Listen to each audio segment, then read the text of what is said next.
Hey everyone, welcome once again to plus minus. मैं हूं आपका दोस्त कार्तिक और आज आपका प्रैक्टिस सेट नंबर है 3rd। ये हमारी फाइटर सीरीज़ आप लोगों के सामने है जिसमें हम रीजनिंग के डेली सुबह 11 बजे 2024 में होने वाले सभी DSSB एग्ज़ाम्स के लिए, चाहे फिर वो टीचिंग एग्ज़ाम्स हो, नॉन टीचिंग एग्ज़ाम हो, टेक्निकल एग्ज़ाम हो, नॉन टेक्निकल एग्ज़ाम हो, क्लर्क, स्टेनो, कंबाइंड एग्ज़ाम, कोई भी DSSB का एग्ज़ाम हो, आप लोगों को ये रीजनिंग की क्लास सॉल्व करनी ही करनी है ताकि आप लोगों के एग्ज़ाम में पूरे मार्क्स आ सकें। तो आप लोगों के लिए जैसा कि डेली आज अभी तक क्लासेस आ रही थी, आज भी वैसी क्लास आएगी और बहुत इंटरेस्टिंग क्वेश्चन आप लोगों को देखने को मिलेंगे। ये सारे के सारे क्वेश्चन DSSB के PYQs ही हैं, तो आप लोगों को ये भी चिंता की ज़रूरत नहीं है कि DSSB का पैटर्न कैसे अलग होता है या फिर ये क्वेश्चन तो DSSB में नहीं आते तो मैं क्यों प्रैक्टिस करूँ। सारे के सारे क्वेश्चन इस पूरी सीरीज़ में आप लोगों को DSSB में पूछे गए क्वेश्चंस ही करवाए जाएंगे ताकि आप लोगों को एग्ज़ाम पैटर्न की समझ हो और एग्ज़ाम का एक अप्रोच समझ में आए, किस तरीके के क्वेश्चन एग्ज़ाम में पूछे जाते हैं। चलिए, पहला क्वेश्चन आप लोगों की स्क्रीन पे आएगा और साथ साथ उसे सॉल्व करते चलना।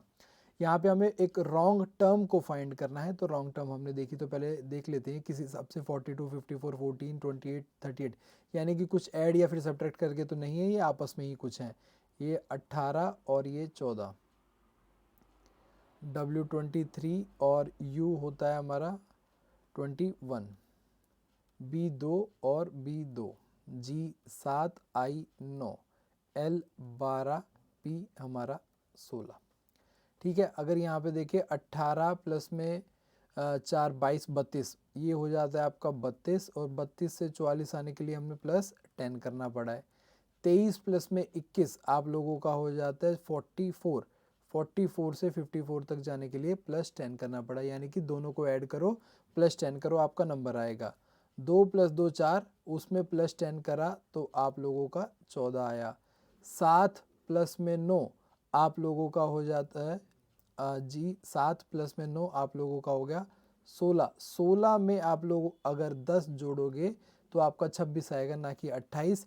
ये आप लोगों का रॉन्ग हो जाएगा। उसी तरीके से आप लोग यहाँ पे देखोगे तो 12 प्लस में 6 18 और 28, 28 में आप 10 जोड़ोगे तो आपका 38 आएगा। तो GI28 यानी कि ऑप्शन नंबर ए आप लोगों का रॉन्ग टर्म हो जाएगा। तो बस आप लोगों को रॉन्ग टर्म फाइंड करनी थी और रॉन्ग टर्म आप लोगों ने फाइंड कर ली है। उसी तरीके से आप लोगों ने देखा तो आप लोगों का आंसर यहाँ पे आ गया।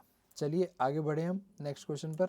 नेक्स्ट क्वेश्चन आप लोगों के सामने है, arrange the given words in a sequence. Dictionary में फाइंड करना है। तो स्टार्टिंग के हमारे सारे अल्फ़ाबेट सेम है तो इन्हें छोड़ दीजिए। सेकंड अल्फ़ाबेट भी हमारा सेम है तो छोड़ दीजिए। अब हमारा थर्ड अल्फ़ाबेट डिफरेंट आ गए हैं, तो इसमें सबसे छोटा कौन सा है, सबसे कम नंबर वाला सी, और एक और हमारा फिफ्थ सी। तो यहाँ पे सी और सी कैंसिल आ जाएगा, तो टी और आई में कौन पहले आता है, आई पहले आता है, तो इसका मतलब सबसे पहले 5 आएगा, फिर अपना थर्ड आएगा। उसके बाद हमारे पास एल एम और यू बचा है। एल एम और यू में यू यानी कि 21, एम यानी कि 13, एल यानी कि आपका 12, तो डॉलर यानी कि हमारा फर्स्ट जो वर्ड है वो आएगा। उसके बाद एम और यू में आपका 2 पहले आएगा और लास्ट में 4 आ जाएगा। तो 53124, 53124 यानी कि ऑप्शन नंबर बी आप लोगों का करेक्ट हो जाएगा। क्वेश्चन नंबर 3 एक चाइनीज कोडिंग डिकोडिंग का क्वेश्चन है जिसमें बोला गया एक प्रैक्टिस मेक परफेक्ट 598 है, फादर मेक्स डिनर 493 है, what is the code of makes.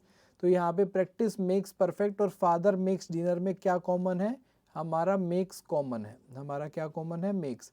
और हमसे यही पूछा गया कि मेक्स का कोड क्या है, तो जो आपके कोड दिए गए हैं ना, इन दोनों में भी कुछ कॉमन होगा। तो कॉमन क्या दिख रहा है हमें, 9 कॉमन दिख रहा है। तो जो पार्ट कॉमन है जो कोड में और गिवन आपके सेंटेंस में जो कॉमन होता है वही आप लोगों का कोड होता है। तो यहाँ पे मेक्स का कोड क्या हो जाएगा, 9 हो जाएगा, तो ऑप्शन नंबर सी करेक्ट हो जाएगा। क्वेश्चन नंबर 4 इंजीनियर ब्रिज यानी कि इंजीनियर ब्रिज बनाते हैं, कारपेंटर क्या बनाता है, चेयर बनाता है, तो ये उसी हिसाब से करेक्ट हो जाएगा। बाकी का ऑप्शन एक बार देख ले, टूरिस्ट होटल नहीं बनाते, शूज कॉबलर नहीं बनाते, ये उल्टा होना चाहिए। अगर यहाँ पे लिखा होता कॉबलर और यहाँ पे लिखा होता शूज तो भी ये फिर भी करेक्ट हो जाता, पर शूज नहीं बनाते हैं कॉबलर, कारपेंटर चेयर बनाते हैं, कॉबलर शूज बनाते हैं, तो पहले कॉबलर को आ जाना चाहिए था, ये भी बात गलत हो गई। टीचर को स्टूडेंट बनाता नहीं है। बोलने वाली बात वैसे हिंदी में बोल देते हैं कि आपको बनाने वाले आपके अध्यापक होते हैं। बनाना इन सेंस वहाँ पे आपकी करियर बनाना, आपका फ्यूचर बनाना, पर यहाँ पे एक फिजिकल रूप में यहाँ पे इंजीनियर ब्रिज बनाते हैं। तो ये भी आप लोगों का ऑप्शन गलत होगा, option number A he correct होगा। आप लोग इस क्वेश्चन को देख लीजिए, हिंदी वाले क्वेश्चन साथी भी एक बार पढ़ लीजिए इस क्वेश्चन को, ताकि हम साथ साथ कर सकें इस क्वेश्चन को। मार्क्स ऑफ 6 स्टूडेंट, ये सारे 6 स्टूडेंट हैं, इनके मार्क्स दिए गए हैं, इनको कंपेयर करा गया। Mark of K are more than only M and G, यानी कि 6 स्टूडेंट थे, 1 2 3 4 5 और 6। के जो मार्क्स हैं वो एम और जी के क्या है, एम और जी से ज़्यादा हैं। तो यहाँ से हम छोटे से बड़े के रूप में लिखते हुए चलते हैं। तो के मार्क्स सिर्फ 2 लोगों से ज़्यादा है, किन किन से, एम और जी से। तो थर्ड नंबर पे कौन आ जाएगा, यानी कि नीचे से मतलब कम से बढ़ते हुए चल रहे हैं, तो थर्ड प्लेस पे कौन आ जाएगा, के आ जाएगा। इससे पहले यहाँ भी एम हो सकता है, यहाँ भी एम हो सकता है, या फिर यहाँ भी जी, इस पोजीशन पे भी जी हो सकता है, या फिर इस पोजीशन पे भी जी हो सकता है, अभी नहीं पता है हमें। Marks of N are more than at least 4 students but not less than L. Marks of N is more than at least 4 students. At least 4 का मतलब है कि क्या तो वो यहाँ पे आएगा N, या फिर यहाँ पे आएगा, तभी तो 1 2 3 4। अगर इस पोजीशन पे N आया तब ये 4, और अगर इस पोजीशन पे N आया तब ये 5। तो एटलीस्ट का मतलब है कम से कम। तो यहाँ पे इन 2 पोजीशन पे ये n आ सकता है आप लोगों का। तो यहाँ पे हम लिख लेंगे, यहाँ पे क्या तो यहाँ आ सकता है या फिर यहाँ आ सकता है n। आप लोगों को ये एक चीज और बोली गई है, but not less than l। अगर इस पोजीशन पे n आया तो यहाँ पे l नहीं आ सकता किसी भी कीमत पे, यहाँ पे l नहीं आ सकता किसी भी कीमत पे। No 2 students got same marks, ठीक बात है।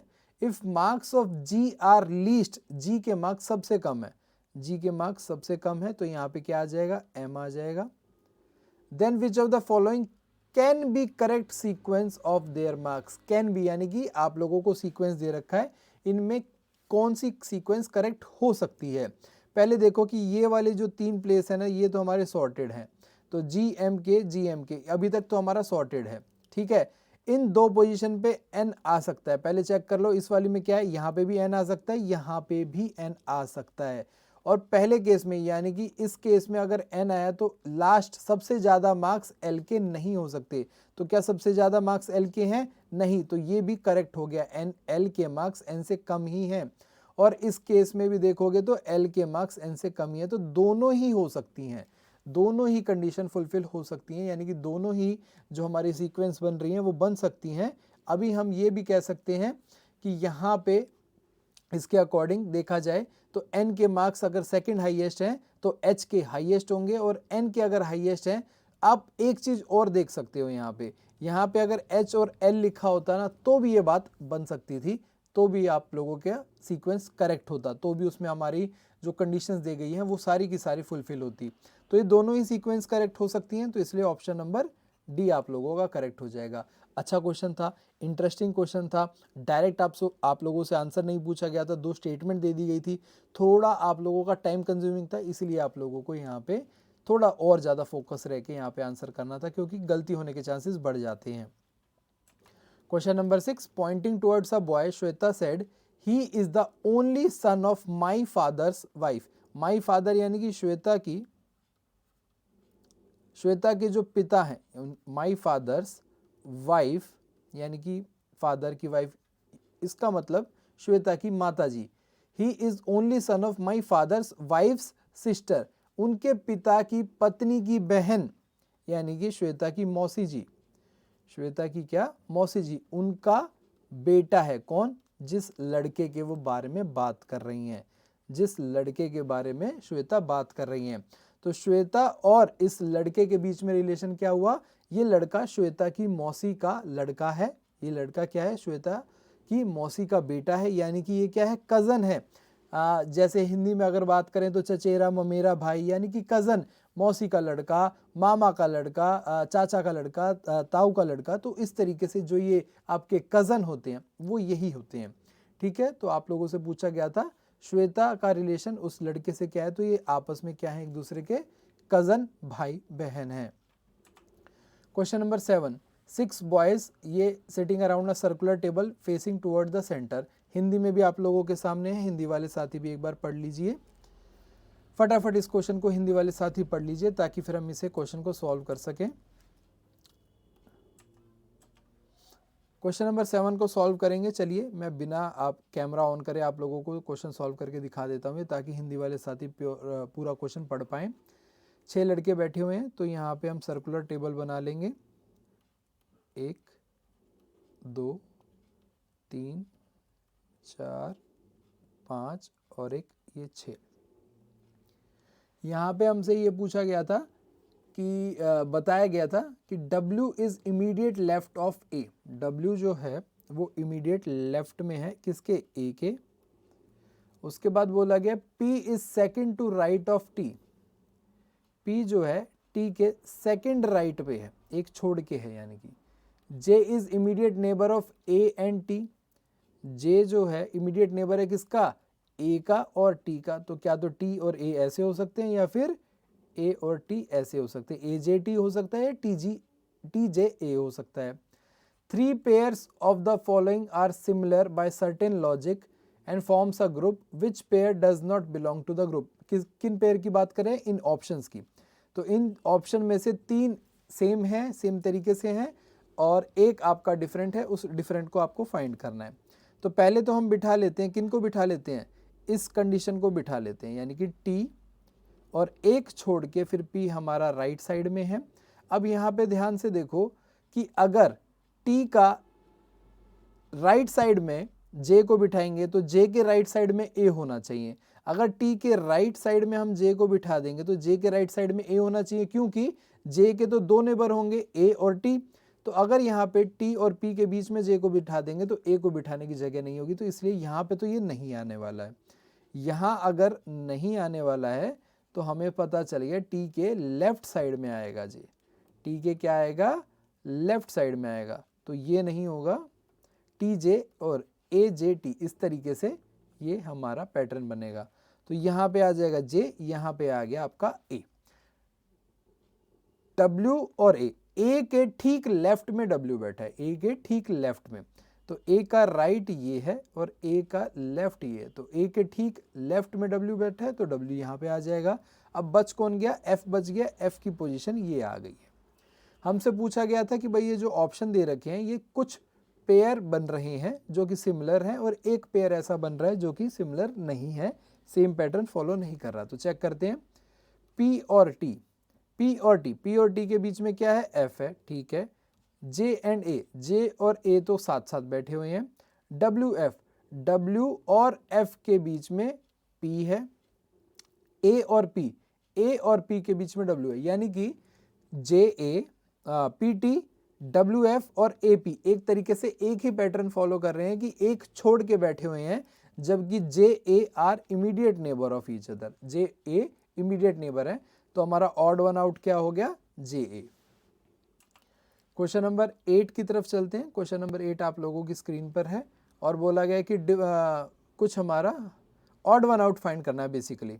तो हम यहाँ पे ना नंबरिंग करते चलते हैं या फिर पैटर्न देखते हैं। A का क्या है, V का होता है 22, X का होता है 24, A का 1, 5, 10। मैं डायरेक्ट नंबर लिख रहा हूँ, आप ध्यान दीजिएगा इस बात का। B जो ऑप्शन है उसमें है 15, 17, 20, 24 और 3। C ऑप्शन में आप लोगों का 21, 23, 26, 4, 9। D ऑप्शन में आपका 5, 7, 10, 13 और 20। तो देखिए यहाँ पे 22 से 24 तक +2, 24 से 1 तक जाने के लिए आपको +3 करना पड़ा, 1 से 5 तक जाने के लिए +4 करना पड़ा, और 5 से 10 तक जाने के लिए +6 करना पड़ा। तो ये क्या हुआ, +2, +3, +4 और +6 नहीं +5 करना पड़ा। अब देखते हैं क्या यही पैटर्न आगे भी फॉलो हो रहा है। 15 से 17 तक +2, 17 से 20 तक +3, 20 से 24 तक +4 और 24 से 3 तक आप लोगों को +5 करना पड़ेगा। कैसे? 24 के बाद 25, फिर 26, फिर 1, फिर 2 और ये 3। तो कितनी बार ऐड करना पड़ा? 5 बार ऐड करना पड़ा। ठीक है। 21 से 23 तक +2, 23 से 26 तक +3, 26 से 4 तक +4 और 4 से 9 तक +5, 5 से 7 तक +2, 7 से 10 तक +3 और 10 से 13 तक फिर +3 हो गया, जो कि हमारा गलत हो गया क्योंकि बाकी जगह हर जगह +4 और +4 हो रहा था। तो ये हमारा पैटर्न डिफरेंट आ गया। तो ऑड वन आउट क्या हो जाएगा? ऑप्शन नंबर डी हो जाएगा। क्वेश्चन नंबर 9, पॉजिटिव को हमें इस कोड से लिखा गया है। पॉजिटिव को कोड दिया गया है हमारा KHJXOBMT। 11, 8, 10, 24, 15, 2, 13, 20, 5, 22, 9, 20, 9, 19, 15 और 16। तो 16 से 11 तक -5 करा, 15 से 8 तक -7 करा, 19 से 10 तक -9 करा और 9 से 24 तक -11 करा। 5, 7, 9, 11 आगे क्या होना चाहिए? 13 होना चाहिए। 20 से 15 तक ये तो आ गया -5। तो क्या ये रिपीट हो रहा है? 11 की जगह 13 नहीं आया तो क्या ये रिपीट हो रहा है? अगला -7 आ रहा है क्या? 9 से 2 तक -7। जी हाँ। आगे देखोगे तो 22 से 13 तक -9 और 5 से 20 तक -11। तो -7, -9, -11 और फिर ये रिपीट होने लग जाएगा -7, -9, -11, -5, -7, -9, -11। अब हमें किसका कोड निकालना है? फाउंटेन का। FOUNTAIN। यहाँ पे थोड़ा सा स्मार्ट अप्रोच दिखाओ। ऑप्शन में देखो AHLC, AHLC, AHLC, AHLC। तो पहले 4 लेटर्स का कोड आपको निकालने की जरूरत है ही नहीं, क्योंकि AHLC ही होने वाला है, क्योंकि सभी कोड में AHLC है। अब यहाँ पे देखो फिर T है, फिर T है, T है और O है। तो एक बार T का कोड आप लोग चेक कर लो। यहाँ पे क्या होता है? T 20 होता है और 20 में हमें क्या करना है? -5 करना है, क्योंकि 4 के बाद रिपीट हो रहा है। तो -5, 20 में से -5 जाएंगे 15, 15 का मतलब है O। तो यहाँ पे ऑप्शन नंबर ए में तो T था, T नहीं आना चाहिए था। AHLC के बाद T है, यहाँ पे ये भी नहीं आना चाहिए था। AHLC के बाद O है और यहाँ पे भी AHLC के बाद O है। तो पहले हमारे 2 ऑप्शन तो हमारे रिजेक्ट हो गए। अब इनमें डिफरेंस देख लो, OTZC, OTCZ, यानी कि जो तीसरा या फिर आखिरी वाला है उसे आप चेक कर लोगे तो आपका आंसर आ जाएगा। तो लास्ट वाले को आप लोग एक बार चेक कर लो। तो लास्ट वाला क्या है? 14 है। ये 14 में आप लोगों को -11 करना है। 14 में से 11 माइनस जाएंगे तो आप लोगों का कितना बचेगा? 14 में से 11 जाएंगे, 3 बचेगा। 3 का मतलब है आपका C। तो लास्ट अल्फ़ाबेट आपका क्या आना चाहिए? C आना चाहिए, Z नहीं आना चाहिए। तो ऑप्शन नंबर डी भी आप लोगों का रिजेक्ट हो जाएगा। तो ऑप्शन नंबर सी ही आप लोगों का बचा। तो ऑप्शन नंबर सी करेक्ट होगा। इस तरीके से थोड़ा सा स्मार्ट अप्रोच अपनाएंगे तो थोड़ा कम टाइम लगेगा और कुछ सेकंड्स ही हमें बचानी होती है हर क्वेश्चंस में। क्वेश्चन नंबर 10, यहाँ पे ऑड वन आउट पूछा गया। ब्रेसलेट, नेकलेस, रिंग, ये सारे तो ऑर्नामेंट्स हैं, जेवरात है। आपका ऑरेंज, ऑरेंज होता है आपका फ्रूट यानी कि फल, तो या फिर कलर, तो ये आपका ऑड वन आउट हो गया। क्वेश्चन नंबर 11 ए, यहाँ पे भी ऑड वन आउट फाइंड करना है, बट यहाँ पे हमारे पास वर्ड नहीं दे रखे, लेटर क्लस्टर दे रखे हैं। तो 1, 3, 5 और 6, 5, 7, 9 और 11, 6, 8, 10 और 12, 2, 4, 6, 8। 2, 4, 6, 8 देखने के बाद हमें लगा कि +2 +2 +2, क्या सब में +2 हो रहा है? 5, 7, 9, 7 और 9, 9 और 11 +2 हो रहा है। जी हाँ। तो जिसमें भी अब +2 नहीं होगा वो आपका ऑड वन आउट हो जाएगा। 6, 8, 8, 10 और 10 से 12 +2 हो रहा है। इसमें देखो, इसमें नहीं हो रहा होगा क्योंकि एक ही ऑप्शन बचा।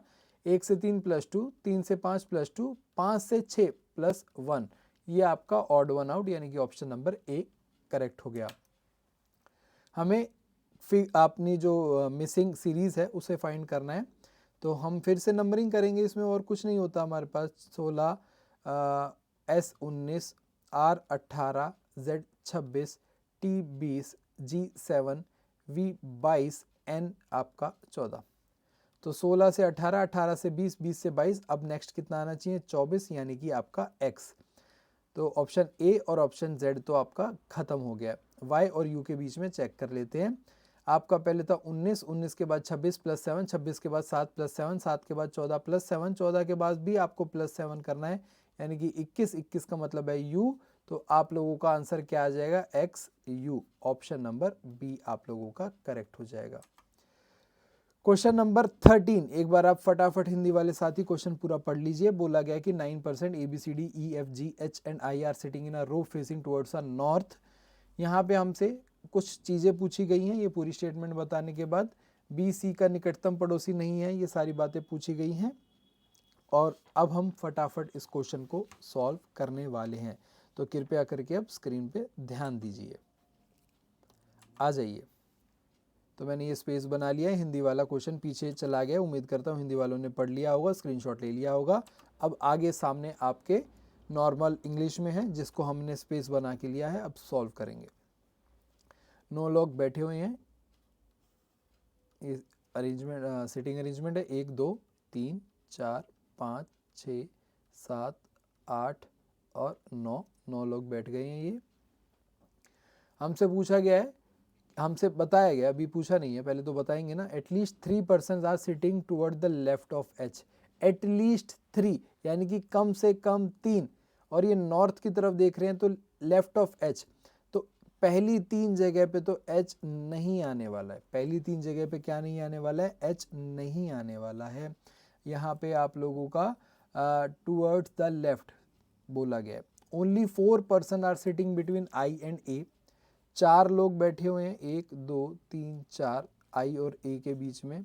अभी डायरेक्शन नहीं पता कौन लेफ्ट में कौन राइट में, तो ऐसे ही लिख देते हैं। F is sitting at one of the end, F end पर है।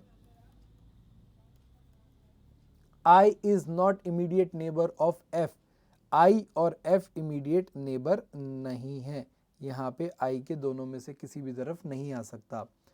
ई is the immediate neighbour of C, E जो है इमीडिएट नेबर है किसका, सी का। तो इस तरीके से में से कोई भी एक हो सकता है।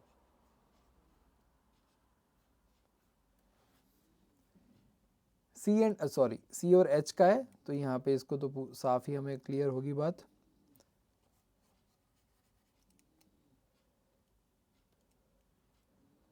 सी और एच का इमीडिएट नेबर है कौन, ई।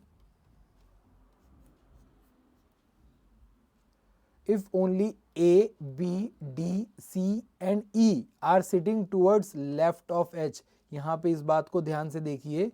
Only A, B, D, C and E, यानी कि कितने लोग, 1 2 3 4 5, 5 लोग H के लेफ्ट तरफ बैठे हुए हैं। या कहाँ पे, 1 2 3 4 5, 5 लोग लेफ्ट में बैठे हुए हैं एच के, और बोल दिया गया ओनली, तो बस एच की हमें पोजीशन पता चल गई है। एच की हमें पोजीशन पता चल गई है। अब एक बात ध्यान देखना कि एच और सी का नेबर है ई, और दोनों ही क्या होने चाहिए, एच से इस तरफ, क्योंकि हमें बताया गया सी और इस ई दोनों इस तरफ होने चाहिए। तो एच के जस्ट साइड में कौन आ जाएगा, ई आ जाएगा, और फिर सी आ जाएगा। इस तरफ क्यों नहीं आया ई, क्योंकि मना करा गया था, कि बोला गया था लेफ्ट साइड में ही ई है। ई और सी दोनों है, ठीक है।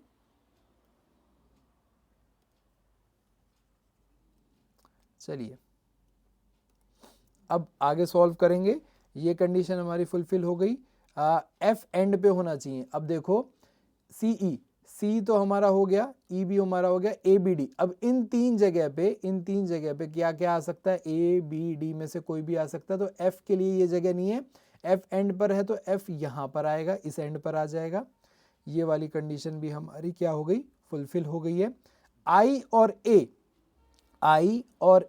अब अगर आई का नेबर एफ नहीं हो सकता, तो आई इस पोजीशन पे नहीं आ सकता, और बाकी बची हुई 3 पोजीशन पे भी आई नहीं आ सकता। तो आई के लिए कौन सी पोजीशन बची, आई के लिए ये पोजीशन बची है। आई और ए के बीच में 4 लोग बैठते हैं, तो 1 2 3 और 4, तो ए के लिए क्या हो जाएगी, ये पोजीशन हो जाएगी, ए के लिए ये हो जाएगा। तो आप लोगों की अरेंजमेंट ऑलमोस्ट तैयार हो चुकी है स्क्रीन पर। तो आप लोग देख रहे हैं कि भाई अब बचा एक चीज, यहाँ पे तो तय कर सकते हैं, अभी यहाँ पे नहीं कर सकते। ए हो गया तो ए हटा दीजिए, क्या तो बी यहाँ पे आएगा या फिर डी आएगा, डी आएगा या फिर बी आएगा। यहाँ पे क्या बचा है, A B C D E F G, G यहाँ पे आ जाएगा। ठीक है, अरेंजमेंट आपकी पूरी हो गई है। आप लोगों की अरेंजमेंट पूरी हो गई। डी या बी में से इस तरफ आएगा, बी या डी में से इस तरफ आएगा। 3 कंडीशन दी गई है, हमें पूछा गया which of the following is are correct, कौन सी करेक्ट है। B is not the immediate neighbour of C, क्या आप फुल प्रूफ के साथ कह सकते हो कि बी यहाँ पे नहीं आएगा, यहाँ पे इस पोजीशन पे बी नहीं आ सकता, सी का नेबर बी नहीं हो सकता, ऐसा नहीं कह सकते ना। तो ऑप्शन नंबर यानी कि स्टेटमेंट नंबर 1 हमारी रॉन्ग हो गई। आइदर 3 और 1 person will sit between E and B, E और बी के बीच में क्या तो 3 लोग बैठेंगे या फिर ए बैठेगा, एक बैठेगा। ई और बी के बीच में अगर ई यहाँ पे है और बी को हम इस पोजीशन पे रखेंगे तो सिर्फ कितने बैठेगा, एक पर्सन बैठेगा। अगर बी को यहाँ ना रख के बी को हम यहाँ रखेंगे तो कितने लोग बैठेंगे, 1 2 और ये 3 लोग बैठेंगे। तो बात बिल्कुल करेक्ट है, आइदर 3 और 1 person will sit between E and B. तो स्टेटमेंट 2 जो है वो आपकी करेक्ट है। स्टेटमेंट 3 देखिए, 5 person are sitting between H and A, H और ए के बीच में 5 लोग बैठे हैं क्या, 1 2 3, नहीं, एच और ए के बीच में तो 3 लोग बैठे हैं। तो स्टेटमेंट 3 भी आप लोगों की रॉन्ग हो गई। सिर्फ और सिर्फ स्टेटमेंट 2 करेक्ट है। तो यहाँ पे आपके पास ऑप्शन नंबर सी जो है ओनली सेकंड, ये आप लोगों का करेक्ट हो जाएगा। उम्मीद करता हूँ कि ये आपको सिटिंग अरेंजमेंट वाला क्वेश्चन समझ में आया होगा। सिटिंग अरेंजमेंट में डायरेक्ट को आंसर नहीं पूछा गया, डायरेक्ट क्वेश्चन स्टेटमेंट दी गई, कौन सी स्टेटमेंट सही है, स्टेटमेंट बेस्ड बना दिया गया, लेंथी बन गया, उस हिसाब से आपका क्वेश्चन यहाँ पे ट्रिकी हो गया। क्वेश्चन नंबर 14, क्वेश्चन नंबर 14 आप लोग देखेंगे ध्यान से, P M A R V यानी कि 16 13 1 18 22। अब इसका कोड मैं डायरेक्ट लिख देता हूँ, 18 11 3 16 और 24। तो 16 plus 18 2, 11 plus 13 11 plus 2 13, 1 plus 2 3, 16 plus 2 18 और 22 प्लस 2 24। तो ये आप लोगों का एक बार +2 हो रहा है और एक बार -2 हो रहा है। अब आप लोगों को ये मैं होमवर्क देता हूँ, आप लोगों को आंसर फाइंड करना है और कमेंट बॉक्स में कमेंट करके बताना है। कोड मैंने बता दिया, आप लोगों का आधा क्वेश्चन मैंने सॉल्व कर ही दिया है, बस पूरा क्वेश्चन आप लोगों को सॉल्व करना है और ऑप्शन बताना है। जिसका भी सही आंसर होगा उसको मैं लाइक ज़रूर करूँगा और करेक्ट आंसर क्या है वो मैं ज़रूर बताऊँगा आप लोगों की। अगर किसी का रॉन्ग हुआ तो उसे करेक्ट कर दूंगा और किसी का करेक्ट होगा तो उसको लाइक करके उसे समझा पता चल जाएगा कि हाँ उसका आंसर सही है। क्वेश्चन नंबर 15, क्वेश्चन नंबर 15 में हमारे पास क्वेश्चन है LMTV MNUW के बराबर है। तो इसमें भी मैं डायरेक्ट नंबरिंग लिख लेता हूँ, 12 13 20 और 22, M यानी कि 13 14 21 और 23। तो यहाँ पे तो साफ साफ दिख रहा है +1 हो रहा है भाई, यहाँ पे तो क्या हो रहा है +1 हो रहा है, सभी में +1 हो रहा है। तो ZBDR में भी +1 होगा, यहाँ पे +1 करेंगे तो A आएगा, B में अगर +1 करेंगे तो C आएगा, D में +1 करेंगे तो E आएगा, R में अगर +1 करेंगे तो S आएगा, ACES, R में +1 करा S आया, ACES। तो ऑप्शन नंबर D करेक्ट हो गया आप लोगों का। क्वेश्चन नंबर 16 पे चलते हैं। क्वेश्चन नंबर 16 फिर से आपका लेंदी वाला क्वेश्चन है, आप लोग फटाफट हिंदी वाले साथी पढ़ लीजिए, एक बार स्क्रीनशॉट ले लीजिए या फिर हिंदी वाले साथी वीडियो को पॉज करके पढ़ लीजिए ताकि आप लोगों को दिक्कत ना हो। चलिए क्वेश्चन को सॉल्व करें। अब हम नेक्स्ट पेज पे चलते हैं जहाँ पे स्पेस बन जाएगी हमारे पास, इनफ स्पेस हो गई है। यहाँ पे हमें बोला गया है कि 8 टायर हैं, एक के ऊपर एक रखे गए हैं 8, ये थोड़ा सा हमारा बड़ा बन गया है,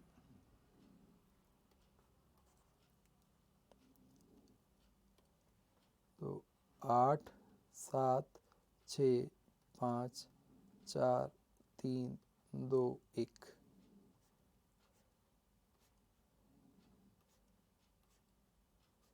इस तरीके से एक के ऊपर एक हमारे टायर रखे गए हैं। 2 tyres are kept between T5 and T3। T5 और T3 के बीच में 2 टायर रखे गए हैं। T8 is kept just about T3। T8 जो है T3 के जस्ट ऊपर है। 2 tyres are kept between T5 and T2। T5 और T2 के बीच में भी 2 टायर हैं। तो आप लोगों को कुछ चीज़ समझ आई कि अगर T5 ऐसे है, उसके ऊपर छोड़ के क्या तो T2 या फिर T3 होगा, और उसी के नीचे 2 छोड़ के क्या तो T3 या फिर T2 होगा। अब हमें ये पता लगाना है कि ऊपर कौन सा है और नीचे कौन सा है। इसके साथ साथ हमारे यहाँ पे कितने स्लॉट भी फिल हो रहे हैं, 1 2 3 4 5 6 और 7 स्लॉट के लिए हमारे पास यहाँ पे स्पेस फिल होता हुआ दिख रहा है। तो हम इसी से शुरुआत करेंगे, पर पहले थोड़ी सी और स्टेटमेंट जो कंडीशन दी गई है वो देख लेते हैं। इस तरीके से हमारा बनेगा, ये आपका रेफरेंस बना दिया है मैंने। Tyre having even number smaller than 6 is kept between T3 and T5।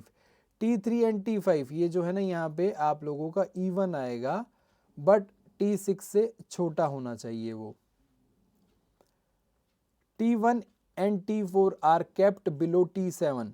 T7 से नीचे आएंगे कहीं पे T1 और T4। If there is no tyre about T8, no tyre about T8 का मतलब है सबसे ऊपर आपका T8 हो जाएगा। इस कंडीशन में देखो T8 के जस्ट नीचे क्या है, T3 है। और अब यहाँ पे आ जाओ, T3 से अगर ऊपर T3 है तो 2 छोड़ के T5 आ जाएगा, 6 और 5 छोड़ा T5 आया, और फिर ये 2 छोड़ के सबसे नीचे क्या आ जाएगा, T2 आ जाएगा।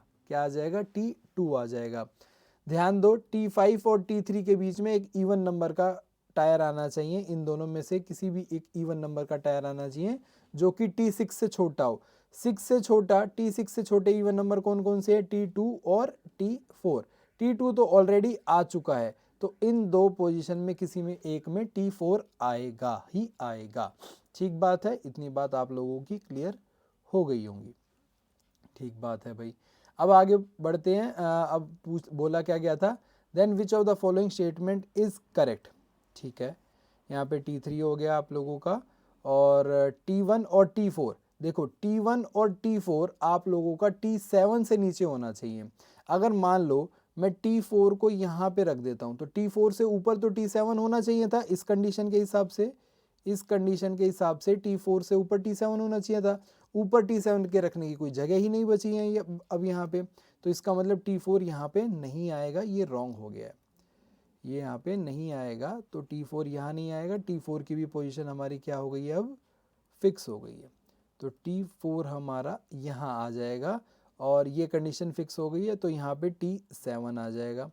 T7 आपका यहाँ पे आ गया, क्यों आया, क्योंकि इस कंडीशन के हिसाब से T4 से ऊपर होना चाहिए।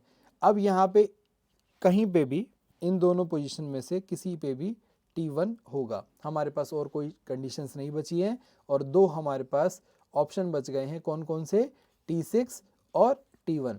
तो क्या तो T1 यहाँ पे आ जाएगा और T6, या फिर T6 आएगा और T1 आएगा। इस तरीके से हमारी पूरी यहाँ पे टायरों की अरेंजमेंट तय हो गई है। हमसे पूछा गया which of the following is not correct, option में नॉट करेक्ट कौन सा है। T1 can be just below T4, T1 can be just below T4, T1 can be just below T4, T4 से ठीक नीचे T1 हो सकता है, नहीं, क्योंकि T4 से ठीक नीचे तो T5 है, और ये फिक्स है, और ये क्या है, फिक्स है। तो पहली ही आपका जो ऑप्शन है वही रॉन्ग हो गया। तो आप लोगों का मतलब जो स्टेटमेंट है जो ऑप्शन की वो रॉन्ग हो गई। तो ऑप्शन ये आप लोगों को टिक करना है, ये करेक्ट होगा। बाकी के भी एक बार पढ़ लेते हैं, क्या वो सही होंगे। 4 tyres are kept between T2 and T7। T2 और T7 के बीच में 4 टायर रखे हुए हैं। ये देखो, 1, ये 2, ये 3 और ये 4। जी बिल्कुल, ये बात बिल्कुल सही है। There can be maximum 3 tyres between T6 and T7। Maximum 3 tyres कौन कौन से होते हैं, 1 2 और अगर T6 को मैं दूसरे पोजीशन पे रखूंगा तो T1 भी हो जाएगा और ये मैक्सिमम होगा। मैक्सिमम इसलिए कहा है क्योंकि T6 अगर तीसरी पोजीशन पे रहा तो सिर्फ 2 ही होंगे, तो मैक्सिमम आपके 3 टायर बीच में हो सकते हैं T6 और T7 के। तो ये बात भी बिल्कुल करेक्ट है। T6 can be just about T1, जी बिल्कुल, अगर T6 को मैं तीसरी पोजीशन पे रखूंगा तो T1 के लिए दूसरी पोजीशन ही बचेगी और वो जस्ट अबाव ही होगी। तो ये बात भी आप लोगों की करेक्ट है। तो ऑप्शन जो ए है ना उसी को टिक करना पड़ेगा क्योंकि यही आप लोगों का एक ऑप्शन ऐसा है जो करेक्ट नहीं है। उम्मीद करता हूँ कि ज़्यादा मैसी नहीं हुआ होगा ये और आप लोगों को सारा साफ साफ समझ में आ गया होगा, क्योंकि ये पज़ल होती है, पज़ल को सॉल्व करते हुए स्टेटमेंट भी लिखनी होती है, हमें जो एलिजिबिलिटी जो हमारे पास कंडीशंस दी गई हैं वो भी लिखनी होती हैं, तो थोड़ा सा हमारे पास स्पेस की जो कमी होती है उसके कारण थोड़ा मैसी हो गया होगा, बट सबको समझ में आ गया होगा। चलिए आगे चलते हैं, सिलोजिज्म वाला क्वेश्चन है। अब हमें स्पेस उतना नहीं यूज होगा तो वापस आ जाते हैं हम स्क्रीन पर। नो रेड इज कार, कोई भी रेड कार नहीं है, कोई भी रेड कार नहीं है। No red is car. Some blue are car, पर कुछ ब्लू जो हैं वो कार है। सम ब्लू आर कार, कौन से क्या है, ये शेडेड पार्ट जो है ना वो ब्लू कार है। Some blue are not red, जी ये क्या कुछ ब्लू रेड नहीं है। हाँ, ये जो अनशेडेड पार्ट है ना ये तो ब्लू की तरफ जा सकता है, ये तो क्या जा सकता है, सॉरी रेड की तरफ जा सकता है, पर जो ये शेडेड पार्ट हो गया ना ये नहीं जा पाएगा, ये नहीं जा पाएगा, इसलिए some blue are not red, ये बात आपकी बिल्कुल सही हो जाएगी। Some car are not red, एक बात बताओ, जब रेड और कार के बीच में एक क्रॉस ही लग गया, ये क्रॉस लग गया तो ना तो कार रेड की तरफ जा पाएंगे ना रेड कार की तरफ जाएंगे। जब पूरे के पूरे ही नहीं जा पाएंगे तो सम तो बिल्कुल ही नहीं जा पाएंगे, ये बात भी आप लोगों की सही हो गई। तो both conclusion 1 and 2 follows. Question number 18 फिर से सिलोजिज्म का क्वेश्चन है आप लोगों का, देखिए ध्यान से। सम एफ आर क्यू, कुछ एफ आपके क्या हैं, क्यू है। सम क्यू आर एम, कुछ एम हमारे क्यू है। कंक्लूजन क्या दे रखा है, नो एम इज एफ, क्या कोई भी एम एफ हो सकता है, ऐसा कुछ दे रखा है कि नहीं हो सकता, ऐसा कुछ नहीं दे रखा ना, तो यहाँ पे जा सकता है, तो ये बात भी रॉन्ग है, ये चीज नहीं दी गई है हमें। सम एम आर क्यू, कुछ एम क्यू है, हाँ ये जो शेडेड पार्ट है ये वाला एम क्यू है, तो ये वाली कंडीशन यानी ये वाला कंक्लूजन हमारा फॉलो करेगा। Only conclusion 2 follow, option number A आप लोगों का करेक्ट हो जाएगा। क्वेश्चन नंबर 19 में हमें कोड दे रखा है RIGEL, रीगल का कोड RKMOX। मैं सिर्फ नंबरिंग लिख लेता हूँ, 18, 9, 7, 5 और 12। किसका नंबरिंग लिखी है, ये रीगल की लिखी है मैंने। RKMOX इसकी नंबरिंग मैं ये यहाँ पे लिखूंगा, ये आपकी 18 और 11, फिर M आपका होता है 13, O आपका होता है 15 और OX होता है आप लोगों का 24। अब 18 से 18, 9 से 11 ऐसे तो कुछ नहीं बन रहा है, हम रिवर्स चल के देखते हैं। तो 18 से 24, 9 से 15, 7 से 13, समझ में आ गया ना क्या हो रहा है, +6 हो रहा है, 5 से 11 और 12 से 18, ये आप लोगों का इन्वर्स चल रहा है और +6 होता जा रहा है। तो आपको DICOT का कोड निकालना है, DICOT का कोड, तो ये आपका रिवर्स चलेगा,